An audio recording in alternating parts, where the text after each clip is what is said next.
ઘરે ઠળી જવાનું.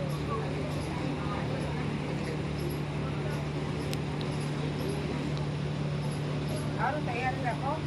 તમારો ઉકેલ આવે તો મારો ઉકેલ આવે. હું તો માને કહું છું જ. એટલે હું તો મને વિશ્વાસ છે તમે રાહ જોઈશ.